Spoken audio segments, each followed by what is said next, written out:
আপনি বিশ্বাস করবেন না, স্ট্রোক হওয়ার ঠিক ২৪ ঘন্টা আগে শরীর আপনাকে সতর্ক করে দেয়, কিন্তু আমরা সেই সংকেত ধরতে পারি না। আমি একজন প্রফেশনাল হিসেবে বলছি, আমার নিজের চোখের সামনে এমন অসংখ্য মানুষ দেখেছি যারা যদি ঠিক একটা দিন আগে এই লক্ষণগুলো চিনতে পারতেন, তাহলে আজ হয়তো তারা সম্পূর্ণ সুস্থ থাকতেন। কিন্তু দুর্ভাগ্যজনকভাবে আমরা আমাদের পূর্বপুরুষদের সেই ঐতিহ্যবাহী স্বাস্থ্যজ্ঞান হারিয়ে ফেলেছি, যেটা একসময় গ্রামে গঞ্জে সবাই জানতেন। ভিডিও শুরু করার আগে আপনার কাছে একটা ছোট্ট অনুরোধ। আপনি কোন জায়গা থেকে এই ভিডিওটা দেখছেন? ঢাকা, খুলনা, রাজশাহী, নাকি পশ্চিমবঙ্গের কলকাতা, বাঁকুড়া, মুর্শিদাবাদ? অবশ্যই কমেন্ট করে জানাবেন। আপনাদের প্রতিটি কমেন্ট আমি খুব আগ্রহ নিয়ে পড়ি। আর যদি কোনো সমস্যা থাকে, সেটাও অবশ্যই কমেন্টে লিখে জানাবেন। আজকের এই ভিডিওতে আমি আপনাদের সঙ্গে শেয়ার করব সেই গুরুত্বপূর্ণ সংকেতগুলো, যেগুলো স্ট্রোক আসার ঠিক আগের দিন শরীর থেকে আসে। এটা শুধু তথ্য নয়, এটা জীবন বাঁচানোর জ্ঞান। আমার অভিজ্ঞতায় আমি দেখেছি, যারা এই লক্ষণগুলো চিনতে পেরেছেন, তারা সময়মতো চিকিৎসা নিয়ে সম্পূর্ণভাবে সুস্থ হয়ে উঠেছেন। কিন্তু যারা ইগনোর করেছেন বা বুঝতে পারেননি, তাদের জীবন পুরোপুরি বদলে গেছে। একটা কথা মনে রাখবেন, স্ট্রোক কখনো হঠাৎ করে আসে না। এটা একটা দীর্ঘ প্রক্রিয়া।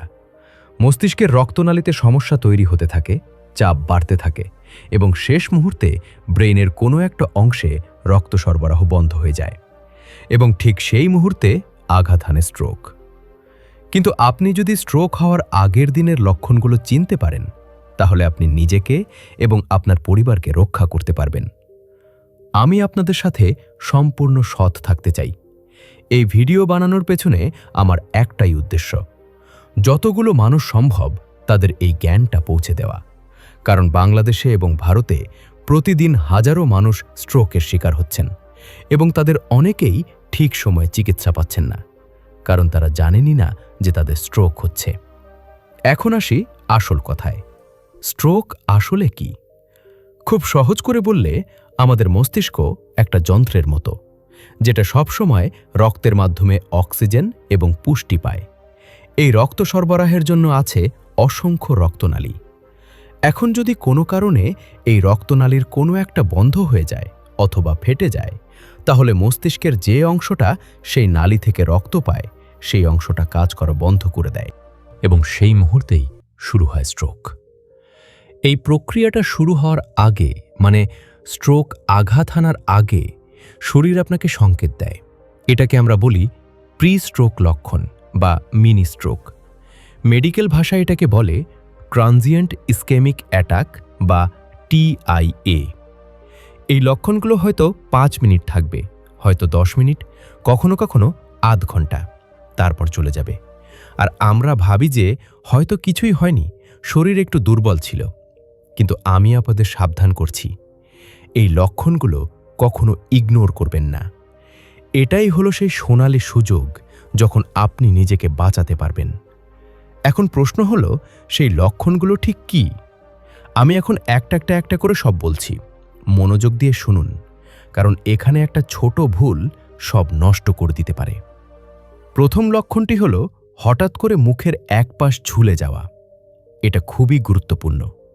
আপনি যদি আয়নার সামনে দাঁড়িয়ে হাসার চেষ্টা করেন, তাহলে দেখবেন আপনার মুখের এক পাশ স্বাভাবিক, কিন্তু অন্য পাশটা একদম জ্বর, নড়ছে না। হয়তো একটা চোখ ঠিকমতো বন্ধ হচ্ছে না, অথবা মুখের একদিকটা একদম ঝুলে গেছে। এটা স্ট্রোকের একটা খুব সাধারণ এবং বিপজ্জনক লক্ষণ।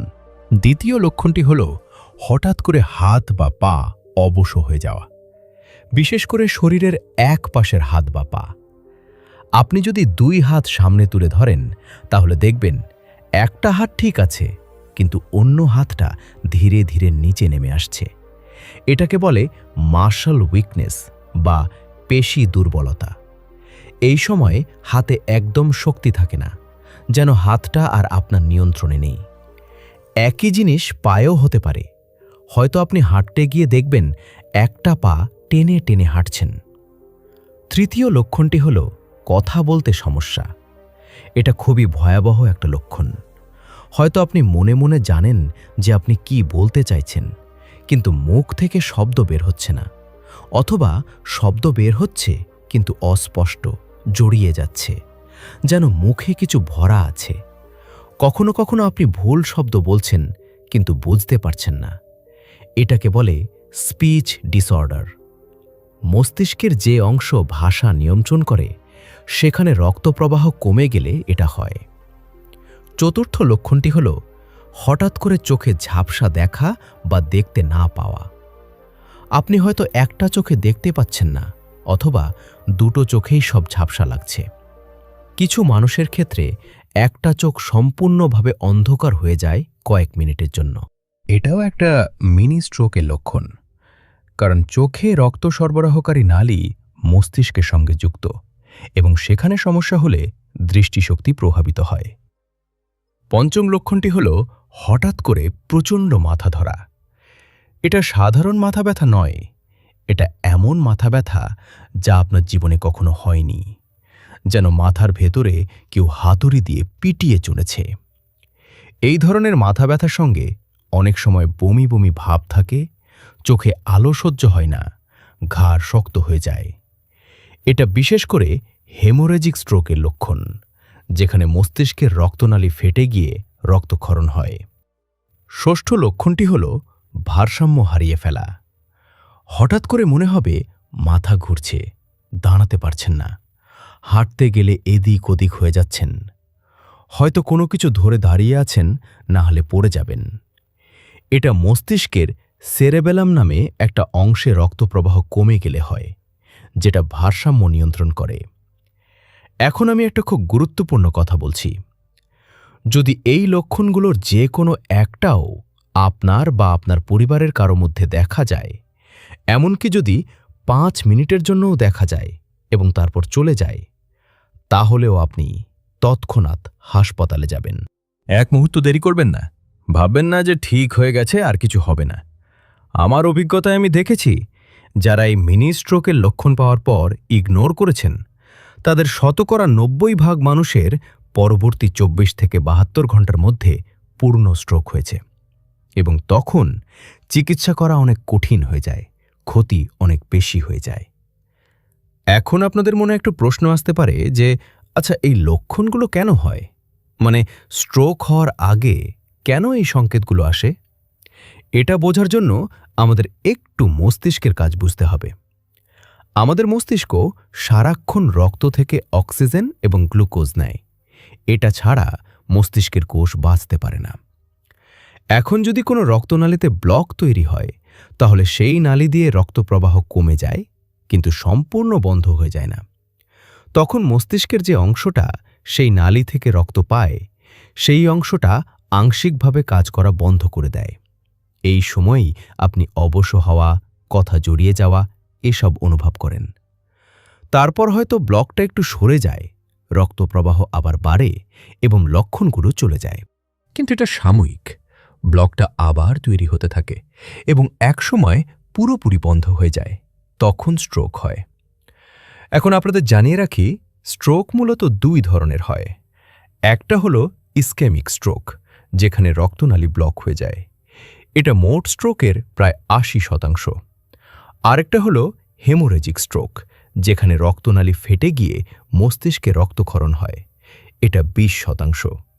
দুটোই মারাত্মক, তবে হেমোরেজিক স্ট্রোক বেশি বিপজ্জনক, কারণ সেখানে রক্তক্ষরণ মস্তিষ্কের টিস্যুকে নষ্ট করে দেয়। এই 2 ধরনের স্ট্রোকের ক্ষেত্রেই প্রি স্ট্রোক লক্ষণ দেখা যায়, কিন্তু অনেক মানুষ এই লক্ষণগুলো চিনতে পারেন না, কারণ তারা জানেনই না যে এগুলো স্ট্রোকের লক্ষণ।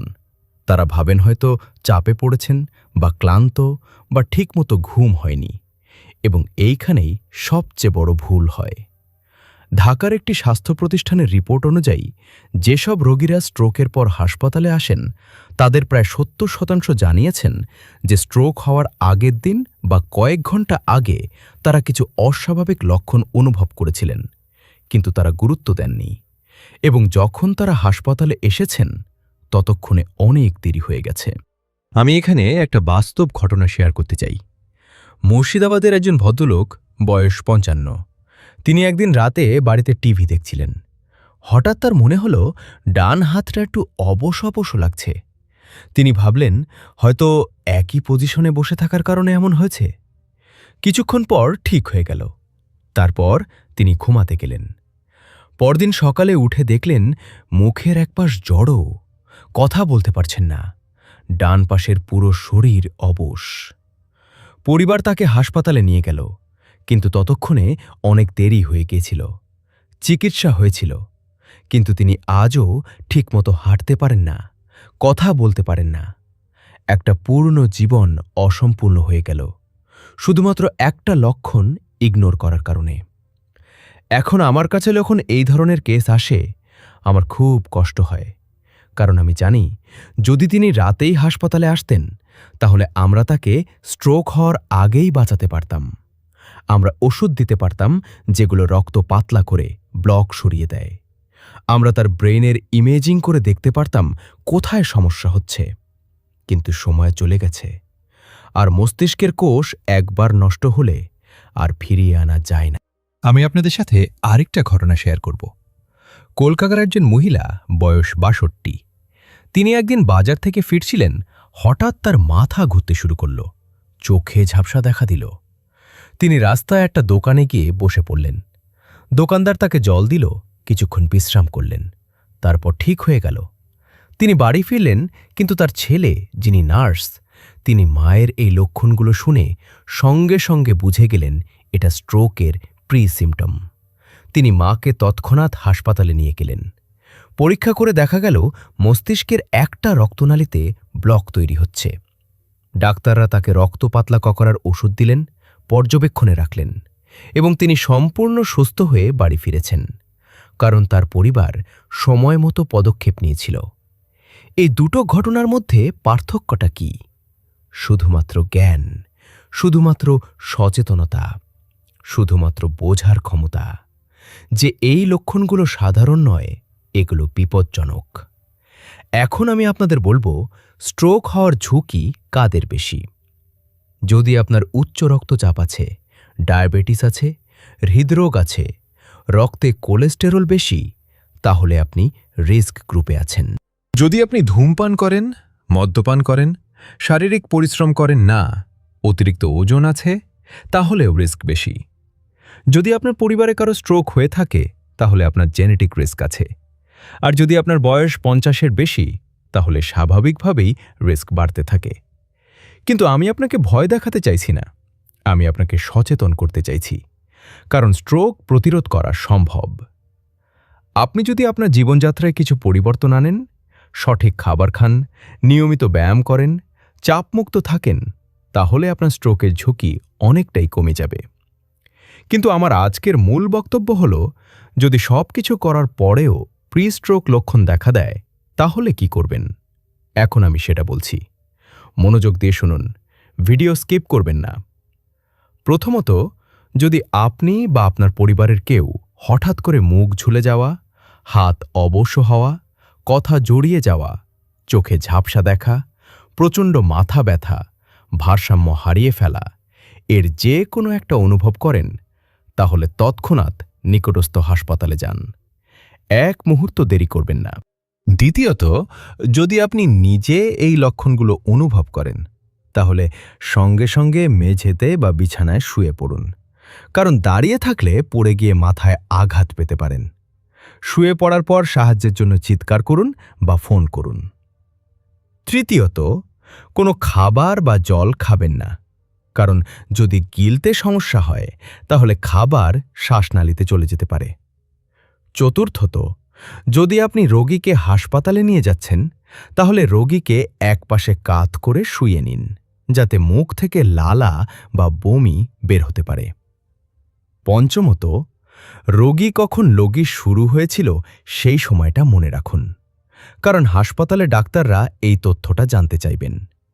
স্ট্রোক শুরু হওয়ার ৩ থেকে ৪.৫ ঘন্টার মধ্যে যদি চিকিৎসা শুরু করা যায়, তাহলে ক্ষতি অনেকটাই কমানো সম্ভব। এরপরে চিকিৎসা করলেও কাজ হয়, কিন্তু ক্ষতি বেশি হয়ে যায়। এখন আমি আপনাদের বলবো, হাসপাতালে পৌঁছানোর পর কি হয়। ডাক্তাররা সবার আগে রোগীর মস্তিষ্কের সিটি স্ক্যান বা এমআরআই করবেন, যাতে বোঝা যায় স্ট্রোক কোন ধরনের, ইসকেমিক না হেমোরেজিক। যদি ইসকেমিক হয় তাহলে রক্ত পাতলা করার ওষুধ দেওয়া হয় যাতে ব্লক গলে যায়। কখনো কখনো ক্যাথেটার দিয়ে সরাসরি ব্লক সরানো হয়। যদি হেমোরেজিক হয় তাহলে রক্তক্ষরণ বন্ধ করার চিকিৎসা করা হয়। কখনো অপারেশনও লাগতে পারে। কিন্তু সবচেয়ে গুরুত্বপূর্ণ হল সময়। যত দ্রুত চিকিৎসা শুরু হবে ততই ভালো। এজন্য প্রি স্ট্রোক লক্ষণ চেনাটা এত জরুরি। এখন আমি আপনাদের বলবো কিভাবে আপনি নিজেকে স্ট্রোক থেকে রক্ষা করতে পারবেন। প্রথমত, আপনার রক্তচাপ নিয়ন্ত্রণে রাখুন। উচ্চ রক্তচাপ স্ট্রোকের সবচেয়ে বড় কারণ। নিয়মিত চেক করুন, ডাক্তারের পরামর্শ মতো ওষুধ খান, লবণ কম খান, বিশেষ করে প্রসেসড ফুড এড়িয়ে চলুন। দ্বিতীয়ত, ডায়াবেটিস নিয়ন্ত্রণে রাখুন। রক্তে সুগার বেশি থাকলে রক্তনালীর দেয়াল ক্ষতিগ্রস্ত হয়, ব্লক তৈরি হয়। নিয়মিত সুগার চেক করুন, ওষুধ নিয়মিত খান, মিষ্টি এবং রিফাইন্ড কার্বোহাইড্রেট কম খান। তৃতীয়ত, কোলেস্টেরল কমান। রক্তে খারাপ কোলেস্টেরল বেশি থাকলে সেটা রক্তনালীর দেয়ালে জমে ব্লক তৈরি করে। তেল মশলা কম খান, ট্রান্স ফ্যাট এড়িয়ে চলুন। বেশি করে শাকসবজি, ফল, আঁশযুক্ত খাবার খান। চতুর্থত, ধূমপান বন্ধ করুন।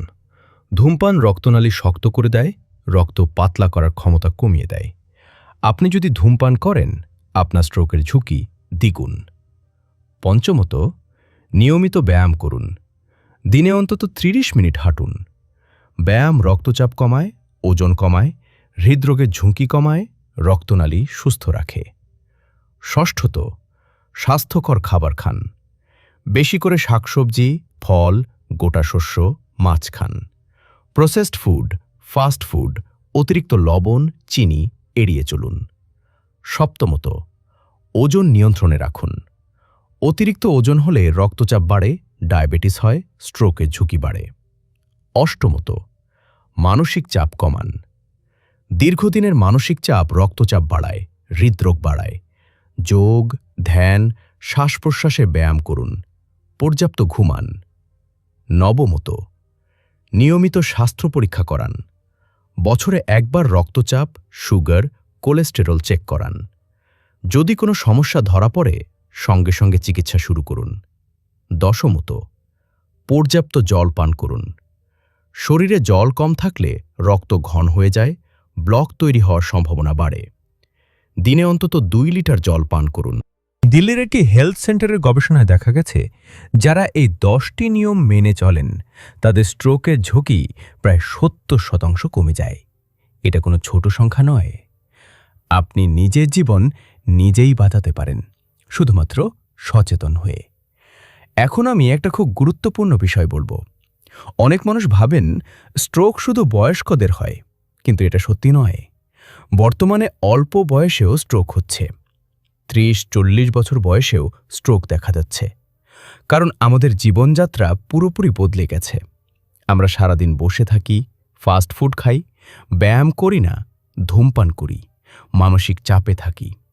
এসব কারণে অল্প বয়সেও হৃদরোগ, উচ্চ রক্তচাপ, ডায়াবেটিস হচ্ছে, আর সেগুলো থেকে স্ট্রোক হচ্ছে। তাই আমি আপনাদের বলবো, বয়স যাই হোক, সচেতন থাকুন। নিজের শরীরের প্রতি মনোযোগ দিন। ছোট কোনো লক্ষণও ইগনোর করবেন না। এখন আমি আপনাদের বলবো স্ট্রোকের পর কি হয়। স্ট্রোক হওয়ার পর অনেক মানুষ সম্পূর্ণভাবে সুস্থ হয়ে ওঠেন, বিশেষ করে যদি সময় মতো চিকিৎসা হয়। কিন্তু অনেকেরই কিছু স্থায়ী সমস্যা থেকে যায়, যেমন হাত পা দুর্বল হয়ে যাওয়া, কথা বলতে সমস্যা, স্মৃতিশক্তি কমে যাওয়া, চলাফেরায় সমস্যা। এসব সমস্যার জন্য physiotherapy, speech therapy, occupational therapy লাগে। ধৈর্য ধরে চিকিৎসা করলে অনেক উন্নতি হয়। কিন্তু সবচেয়ে ভালো হলো স্ট্রোক যাতে না হয় সেটা নিশ্চিত করা। আর সেজন্যই আজকের এই ভিডিও। আমি চাই আপনি এবং আপনার পরিবার স্ট্রোকের প্রি লক্ষণগুলো চিনতে পারুন, সময় মতো পদক্ষেপ নিতে পারুন এবং একটা সুস্থ জীবনযাপন করুন। এখন যদি আপনার মনে হয় এই ভিডিওটা উপকারী, তাহলে অবশ্যই লাইক করবেন। আর আপনার পরিবার এবং ভূতের সঙ্গে শেয়ার করবেন, কারণ এই তথ্যটা যত বেশি মানুষের কাছে পৌঁছাবে তত বেশি জীবন বাঁচানো সম্ভব। আর কমেন্টে জানাবেন আপনি কোন জায়গা থেকে দেখছেন। আপনার কোনো প্রশ্ন থাকলে সেটাও লিখবেন। আমি এখানে আরও একটা কথা বলতে চাই। অনেকেই আমাকে জিজ্ঞেস করেন, স্ট্রোক হওয়ার পর কি আবার হতে পারে?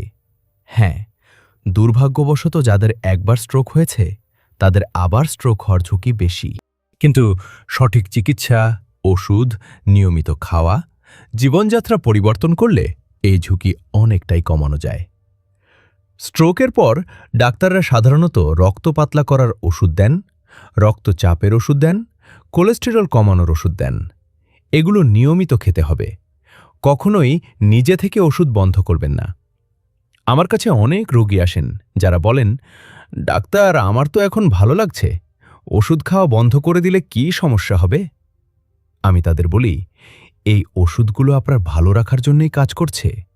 এগুলো বন্ধ করলে আবার সমস্যা ফিরে আসবে। এগুলো জীবনভর খেতে হবে, এটাই নিয়ম। এখন আমি আপনাদের বলবো, আপনি যদি একজন সুস্থ মানুষ হন, কোনো রোগ নেই, তাহলেও সচেতন থাকুন। কারণ স্ট্রোক কখন কাকে হবে সেটা আগে থেকে বলা যায় না। কিন্তু আপনি যদি স্বাস্থ্যকর জীবনযাপন করেন তাহলে ঝুঁকি অনেক কমে যায়। শেষ পর্যন্ত থাকার জন্য আপনাদের ধন্যবাদ। আমি জানি এই ভিডিও একটু লম্বা হয়ে গেছে, কিন্তু বিষয়টা অত্যন্ত গুরুত্বপূর্ণ। আমি চেয়েছি প্রতিটা তথ্য আপনাদের ভালোভাবে বুঝিয়ে দিতে, কারণ এটা শুধু একটা ভিডিও নয়, এটা জীবন বাঁচানোর জ্ঞান।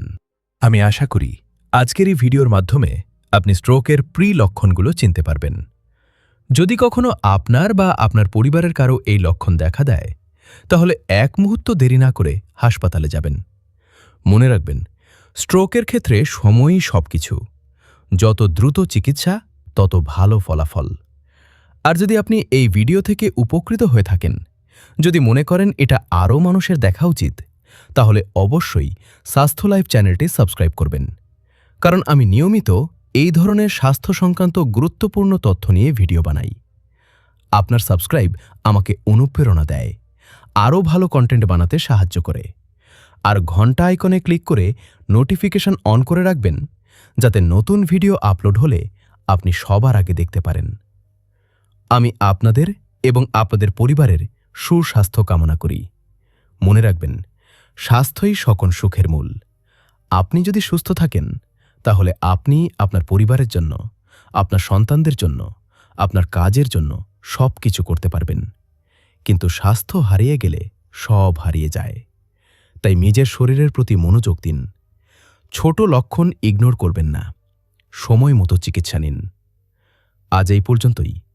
আবার দেখা হবে নতুন কোনো স্বাস্থ্য বিষয় নিয়ে। ততদিন সুস্থ থাকুন, ভালো থাকুন, নিজের যত্ন নিন।